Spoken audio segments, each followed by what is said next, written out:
தமிழ் நடிகர்கள் மட்டுமே வைத்து படம் எடுங்கல்ல.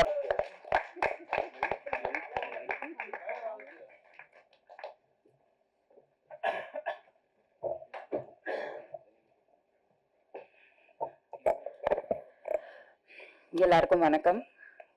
ரொம்ப நாள் கழிச்சு உங்க எல்லாரையும் சந்திக்கிறதுல ரொம்ப ரொம்ப சந்தோஷம் ஆஸ் யூஷுவல். அண்ட் எங்கள் மேடையில் அமர்ந்திருக்கும் எல்லாருக்குமே ஒரு வணக்கம். படத்தோட ட்ரெய்லர் பார்க்கும்போது எஸ், அது ஒரு த்ரில்லர் ஜானர், ஒரு மர்டர் கதை அப்படிங்கிறது தெரியுது. எனக்கு முன்னாடி நிறைய பேர் பேசிட்டாங்க, ரொம்ப அழகாக பேசினாரு ராஜன் சார், உதயகுமார் சார், பேரரசு சார். ஸோ அதே விஷயத்த தான் நான் திரும்பி சொல்லியிருப்பேன். ஸோ நான் அதிகமாக டைம் எடுத்துக்க விரும்பல, பிகாஸ் அவங்க எல்லாமே பேசிட்டாங்க. அண்ட் உண்மையாக ரொம்ப ஹாப்பியான ஒரு ப்ளசண்ட்டான ஈவினிங்காக இருந்தது. எல்லாருமே ஆத்மார்த்தமா அவங்க கண்டென்ட்டை பற்றி பேசினதும், டேலண்ட்ஸை பற்றி பேசினதும். இங்க இந்த படத்துல hero, heroine and villain, at the end of the day we're all actors. Roles are just one film you're a hero, one film you're a villain. and நீங்க சொன்னது எனக்கு பிடிச்சிருந்தது. ஸோ அந்த முத்திரைங்கிறது என்னை ஹீரோ ஆக்காதீங்க, நான் இதை பண்ணிட்டு இருக்கேன், ஒரு விஷயத்த நோக்கி போயிட்டு இருக்கேன்னு. பட் எல்லாமே நடிகர்கள் தான், இட்ஸ் ஜஸ்ட் அ ரோல், ஒரு கதாபாத்திரம் தான். ஸோ அந்த விதத்தில் ஐ திங்க் எவ்ரிபடி ஹேஸ் ரொம்ப ஜஸ்டிஸ் பண்ணியிருக்காங்க அவங்கவுங்க கதாபாத்திரத்துக்குன்றது கண்டிப்பாக தெரியுது. ஒரு குவாலிட்டி இருக்கு, படத்தோட மேக்கிங்ல இருக்கு, சினிமாட்டோகிராஃபில கண்டிப்பாக இருக்கு. The camera really speaks volumes. Congratulations.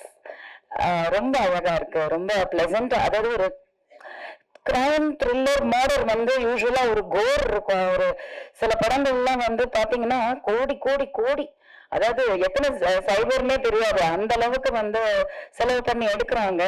நடிகர்களுக்கும் அந்த சம்பளம் கொடுக்குறாங்க. But sometimes you can't see it on screen.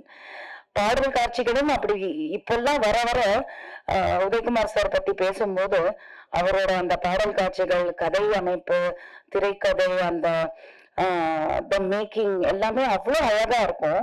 அந்த மாதிரி டைரக்டர்ஸ் அந்த 80s 90s and early 2000s வரைக்குமே. பட் இப்போ பார்த்தீங்கன்னா 2024 எல்லாம் பார்த்தீங்கன்னா சில big films, very big hero films, அந்த பாடல்கள் எல்லாம் பார்க்குற மாதிரியே இல்லை, வெரி பேட். அதெல்லாம் டான்சிங்கா, அதெல்லாம் இந்த ஸ்டெப்ஸானே தெரியல, அது ஸ்டெப்னு சொல்லவே முடியாது, வெரி வல்கர், தேவையில்லை. இப்போ இதுல பாத்தீங்கன்னா there is a lot of sensuality, but it was not looking, அதாவது அது ஆபாசமா தெரியல, கண்டிப்பா தெரியல. அதுக்கு I think I have to congratulate the choreographer as well. டைரக்டரோட பங்கு கண்டிப்பா அதுல இருந்திருக்கும். But the way that visual choreography was done, எங்கேயுமே அந்த சலிப்பு தன்மை இல்ல. உதயகுமார் சார் அதை ரொம்ப அழகா சொல்லியிருந்தாரு. ஸோ அந்த விதத்துல சும்மா டான்ஸ் வைக்கணும், சும்மா பாட்டு வைக்கணும், ஒரு கமர்ஷியல் ஹிட் கொடுக்கணும் அப்படிங்கிறதுக்காக திணிக்காம அந்த சிச்சுவேஷனுக்கு, அந்த கேரக்டரைசேஷனுக்கு என்ன தேவை அப்படின்றத மட்டுமே மனசுல வச்சு இந்த 2 சாங்ஸ் எடுத்த மாதிரி ரொம்ப பியூட்டிஃபுல்லா இருந்தது. Locations, music again very very beautiful, very pleasant. கண்டிப்பா நீங்க இதுக்கு முன்னாடி படங்கள் பண்ணிருக்கீங்க, பட் இந்த படத்துல கண்டிப்பா ஒரு மிகப்பெரிய ரீச் இருக்கும்னு நம்புறேன். Because very talented the whole team. there is a bonding which I can see. அவங்க பேசும்போதே ஒரு எல்லாருக்கிட்டையுமே ஒரு பாண்டிங் இருக்கு, ஒரு டீம் அப்படிங்கிறது இருக்கு. அப்படின்னா அதுக்கு producers have been there very supportive. And ரிலீஸ்க்கு வந்திருக்கிறவங்க also congratulations. I think you have a good film. கதை இருக்கு, திரைக்கதை கண்டிப்பா இருக்கணும். இவர் வேற எங்க படத்துல என் மானத்தை வாங்கிட மாட்டிய, என் படத்துல எனக்கே தெரியாம என்ன ஃபாலோ பண்ணேன்னு சொல்ல. But congratulations. கண்டிப்பா அது ஸ்கிரீன்ல ரொம்ப அழகா இருக்கு. I am waiting to see the film.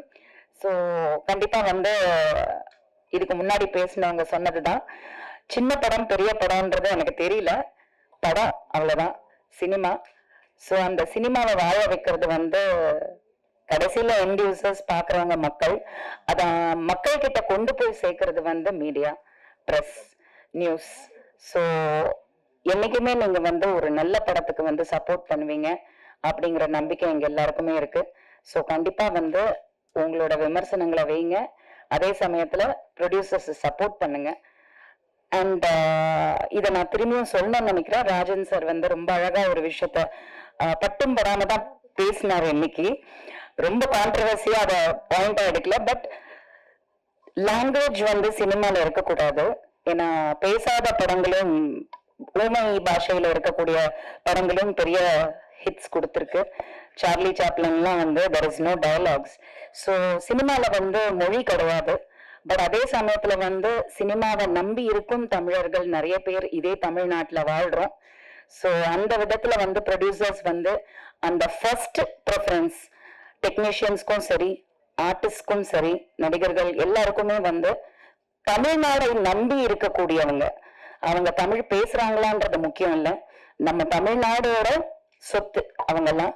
So அவங்களும் வாழணும் அப்படின்ற ஒரு ஐடியாலஜிலையும் கொஞ்சம் படம் எடுங்க. பேன் இண்டியான்றனால வந்து தமிழ்நாட்டுல ஹீரோ மட்டும்தான் இருக்காரு, மற்ற ஆர்டிஸ்ட் எல்லாமே அதர் லாங்குவேஜ் ஆர்டிஸ்ட் தான், ஹீரோயின்ஸ் எஸ்பெஷலி. தமிழ் பெண்களும் ரொம்ப அழகான திறமையான பெண்கள் இருக்காங்க. அந்த வாய்ப்பை வந்து தொடர்ந்து கொடுங்க சினிமால. அதுக்கு மீடியா நீங்க கொஞ்சம் அது வந்து இதை நான் சொன்னதை கான்ட்ரவர்சி கிரியேட் பண்ணி தமிழ் நடிகர்கள் மட்டுமே வைத்து படம் எடுங்கள் அப்படியே போடுங்க, ரீச் ஆகட்டும். எல்லாருக்கும் நன்றி.